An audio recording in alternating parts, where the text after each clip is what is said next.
It's gone away from me.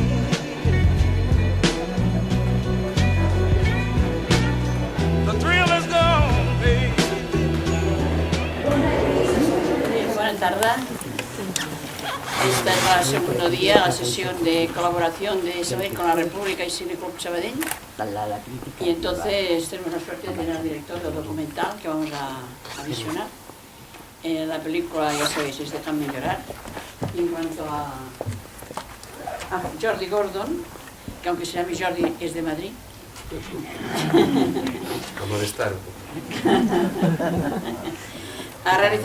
Es periodista, ha realizado otro documental también que es La cultura vigilada. En realidad se dedica al periodismo de investigación y está preparando otro documental sobre los crímenes del franquismo. Sobre la tortura. Sobre la tortura. Es portavoz de la Plataforma por la Verdad sobre los Crímenes del Franquismo. Es experto en comunicación institucional y analista de política de la televisión. Ha intervenido en un programa La Tertulia de Radio Televisión de Sevilla. Y en el año 2012 hizo una larga entrevista que está colgada en internet y que me parece interesante para saber bastante lo que piensa Jordi, en la Asamblea Popular de Lucero de Madrid, donde explica bastante los problemas que nos encontramos y para enterarnos de la realidad que tenemos en nuestro entorno. Entonces, bueno, el documental que vais a ver se llama Dejadnos llorar, el genocidio olvidado, porque aborda dos cosas que creo que forman parte de nuestra historia. Una es que las víctimas del franquismo siguen sin tener ningún tipo de reconocimiento, ni siquiera tuvieron la oportunidad de llorar a sus muertos, ni la democracia lo ha restaurado eso todavía. Es decir, todavía hay 2.382 fosas comunes en España con miles de cadáveres sin derecho a poder exhumarlos y a darles una digna sepultura. El documental se centra sobre todo, por un lado, en la tragedia humanitaria que supuso la represión franquista, ¿no? Los crímenes contra la humanidad que cometieron, porque cuesta mucho en este país que se digan estas cosas, pero Franco fue un criminal de guerra, fue un genocida y el franquismo lo fue, ¿no? Es decir, los crímenes que cometieron, y lo dice la ONU, no lo digo yo, fueron crímenes contra la humanidad. Y todavía las víctimas no han sido reconocidas como víctimas de crímenes contra la humanidad. Pero sobre todo, más allá de las personas que fueron asesinadas, de los desaparecidos, de los 150.000 desaparecidos que hay todavía en nuestro país, está la vida de los que también son víctimas, pero que eran niños o eran las personas que sufrieron la represión y sus familias, ¿no? Es decir, el documental se centra un poco en esta parte que yo creo que es todavía más olvidada y más desconocida. Las propias víctimas, estoy hablando de los que eran entonces niños, por ejemplo, que se llevaron a sus padres, a sus familiares, no se consideran a sí mismos víctimas. Yo he hablado de entrevistados y les costaba muchísimo siempre hablar, aquí los veréis que hablan un poco de ellos, pero les costaba mucho hablar de sí mismos porque el trauma fue tan grande, ¿no? Si tú tienes 7 años y se llevan a tu padre y delante de tu cara, de tus ojos, ¿no? Y no lo vuelves a ver y sabes que lo han asesinado y junto a él, a lo mejor a otros 7 miembros de tu familia, pues es tan brutal que nadie se recupera eso fácilmente, ¿no? Y si encima has vivido 40 años en una dictadura que no te permitía ningún derecho, ni siquiera de llorar a tus muertos, pues bueno, esa es la herencia que hemos recibido y esa es la herencia que todavía desconocemos, yo creo, ¿no?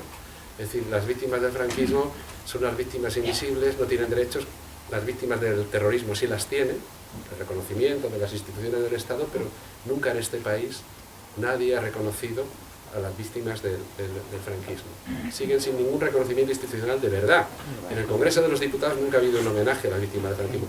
Se celebra todos los años un acto de homenaje a las víctimas del Holocausto. En ese homenaje a las víctimas del Holocausto, las víctimas del franquismo que se celebra en el Senado no tienen sitio. O sea, no se habla de que Franco fue aliado de Hitler, de que Franco fue igual de genocida que Hitler. Ay, dejarme llorar, amaré.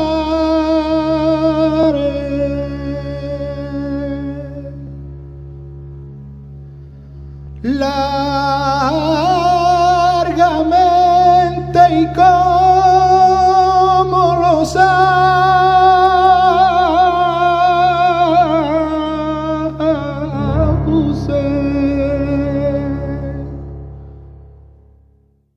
Ni se podía hablar, ni se podía llorar, no se podía manifestar prácticamente ni el dolor ni la pena, ¿no? Se acercaron a mi padre y le dijeron, calladito y a seguir para adelante. Siempre con mucho miedo, siempre con el miedo. Que nadie supiera lo que había pasado. Además mi madre decía que si os preguntan por vuestro padre, está muerto, no vais a decir que lo han matado nunca. Y la última persona que vio con vida fui yo a mi padre.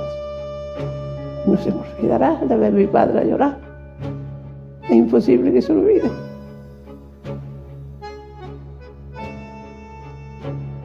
Y luego, pues, lo mataron.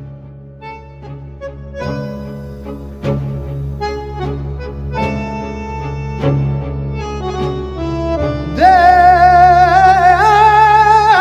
llorar a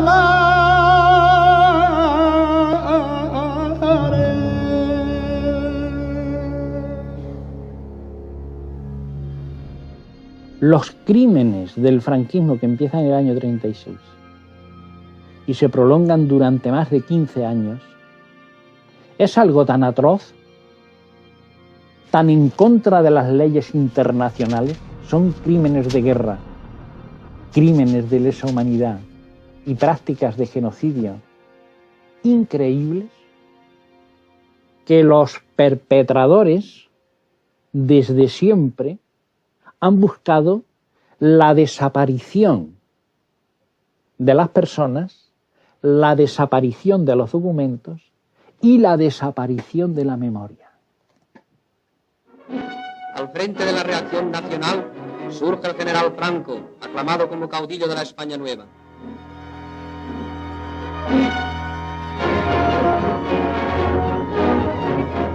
Cuando entran el 26 de julio del año 36 los franquistas, la primera vez que entran en Villafranca, mataron a 50 hombres y a una mujer.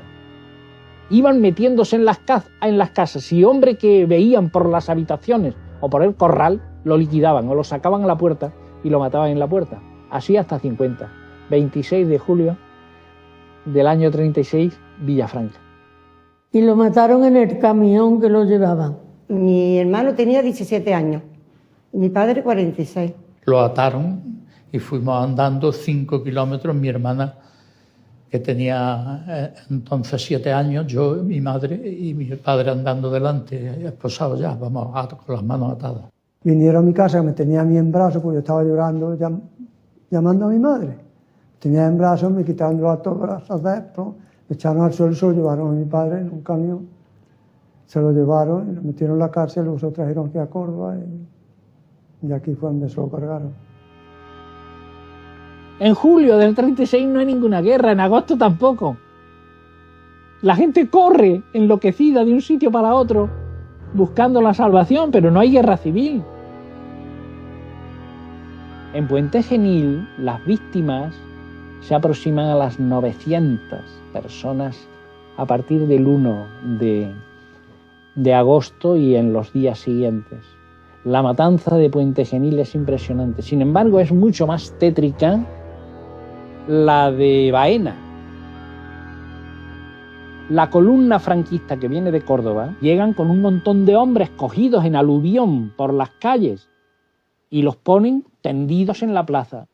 Y allí el teniente Pascual Sánchez Ramírez de la Guardia Civil, pistola en mano, va matando a todo el mundo.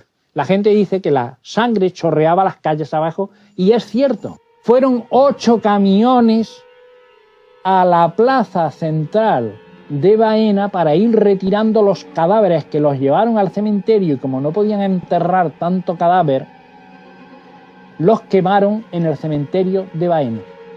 Eso es brutalidad, que eso es exterminio irracional y enloquecido. Que Franco ha cometido genocidio en España es indiscutible. Un mínimo de 12.000 personas en una provincia se llevó Franco por delante. He aquí el último acontecimiento militar de la guerra. El gran desfile militar de la victoria en Madrid. Pero luego está el genocidio solapado de la posguerra. Solo en Pozo Blanco, en abril y mayo del 39 hay 100 fusilamientos irregulares de manera sumaria. O sea que en la posguerra tenemos desapariciones, porque muchos de ellos son muertos de cuneta y de descampado.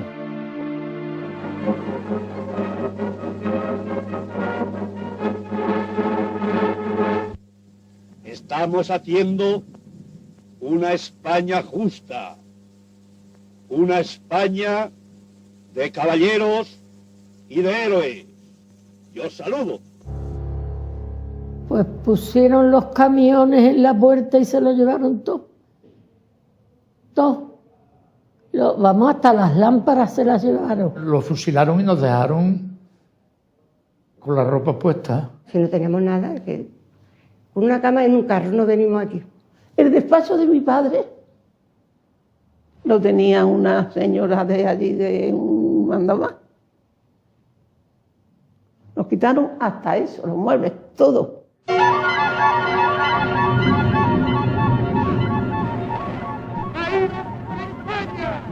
Pues teníamos miedo de cruzarnos con la Guardia Civil, miedo de cruzarnos con los falangistas. Lo que más recuerdo es el miedo producido por lo que le pudieran hacer a mi madre, ¿no? Que nadie sepa que papá estuvo en la cárcel. Yo iba con ella agarrada de la mano, muerta de miedo siempre. Se me venía a la cabeza el cementerio, la muerte. Eso era constante, desde que tenía 5 años. Franco ha triunfado con el miedo, con el silencio, con sus mentiras, con sus manipulaciones. Acabadas las vacaciones, comienza el curso escolar y los hombres del mañana se entregan seriecitos y afanosos a su labor. Que teníamos que rezar y teníamos que cantar el cara al sol. Como yo me negaba porque no quería yo hacer eso, todos los días me castigaban de cara a la pared. Y además el maestro en eso era inflexible. Y yo naturalmente pues no sabía el cara al sol, ¿no? Nosotros éramos las rojas. En el propio pueblo, donde los vencidos eran conocidos, eso era algo insoportable. No se podía vivir. Mi madre no quiso vivir en Córdoba, porque todos los que fueron sus amigos de mi padre le dieron la espalda. Nadie nos saludaba ni nos hablaban. Tuvieron que trabajar para los falangistas que les robaron. La detienen, la tienen allí en el pueblo, interrogándola, la pelan, le hacen tomar el aceite de racino. No se conforman con eso, que ponen a las madres de todos los que mataron en el pueblo, que eran 11, las ponen a barrer en la plaza. Y yo viéndolo, y mi hermano allí viéndola, porque era la plaza del pueblo, que es pequeño, y la vimos barrer a mi madre. Humillarla lo que podían. Que tenía 13 años, cuando matan a la madre, el mismo falangista y el militar que había hecho matar a la madre lo obliga a limpiar el caballo. Como era hijo de desafectos al régimen, que todavía tenían que castigarlo un poquito más, y estuvo 5 años en un batallón de trabajadores en el norte de África. 13 y con 16 años ya los preparaban para llevarlos al batallón de trabajadores en el año 41, donde pasaron allí 9 años. Sin una prisión de Córdoba de alrededor de 4.000 presos, mueren de hambre, la mayoría en el año 41, 756, ¿eso cómo se llama? Eso es el Auschwitz de Franco. Aparte de la represión ideológica, de la humillación, de tenerlos todo el día cantando el cara al sol, todo el día con la catequesis, la religión, el Padre Nuestro. Es otro rasgo del genocidio. Arrancar la ideología del vencido, del oprimido, e imponerle a la fuerza la ideología del opresor y del vencedor. El trato fue que sacaron a mi abuelo de la cárcel con 2 condiciones, que tenían que casarse por la iglesia y tenían que cambiar el nombre a sus 2 hijos. Entonces se casaron a punta de pistola en la iglesia de Santa Marina y mi tía Vida se llamó Rosa y mi tío Nardo se llamó Antonio.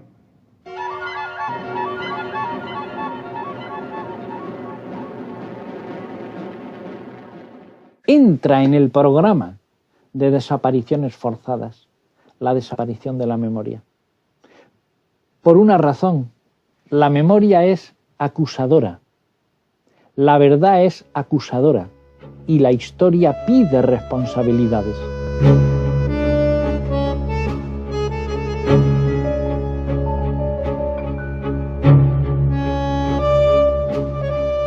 Porque las hicieron vivir con vergüenza después de los asesinatos de los esposos. Entonces, las viudas prefirieron callar y tragar, ¿no? Nadie a mí me contó nunca la tragedia de mi padre, nadie. Un año, otro año, un día, otro día, el régimen machacando las otras víctimas, ¿no? Las que quedaron con vida, que tuvieron que vivir durante mucho tiempo con el oprobio y la pena de ser rojos, de estar marcados, de estar señalados, ¿no? Que te hace al final creerte que eres una persona sin derechos y sin derecho a poder preguntar o a poder buscar la verdad, ¿no? Mis hermanos mayores no quieren ni hablar de este tema. Trauma. El recordar te produce dolor y ese dolor te lleva automáticamente al miedo y con lo cual pues te cierras y prefieres no recordar y prefieres no hablar, ¿no? Yo tengo miedo todavía y no quiero tenerlo porque no quiero tenerlo ya. Poco a poco se va concienciando y poco a poco se va dando cuenta de que él es víctima. Él no sabía que era víctima del franquismo también.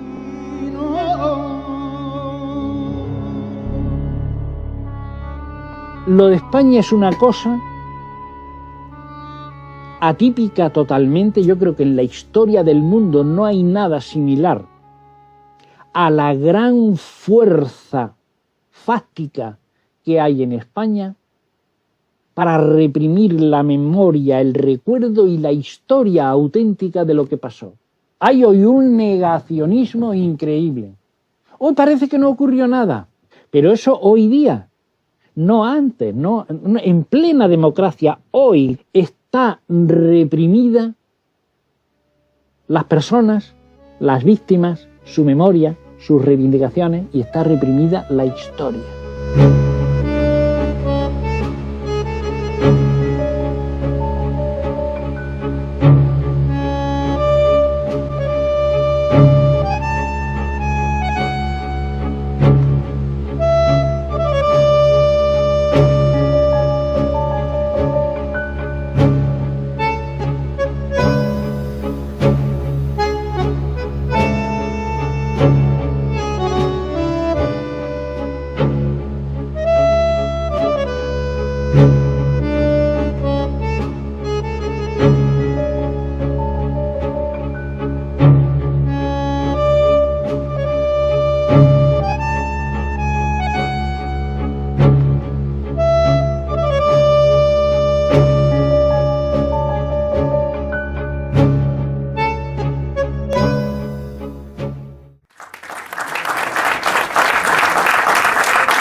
Empezará la campaña que se llama La causa de los 4.000, que es que sean reconocidos como víctimas de crímenes contra la humanidad, que sean reconocidos sus derechos, que se puedan exhumar, que haya un monumento en la ciudad y que además esto, bueno, es decir, recuperen los vivos también el reconocimiento de víctimas, ¿no? Y yo creo que esos son pasos importantes. Esperamos que haya otras fosas y otros lugares que se animen y esperamos que al final a lo mejor podamos llegar hasta Madrid, al Congreso de los Diputados, para que no tenga más remedio y ese día os esperamos allí. Sí, pues no estaremos.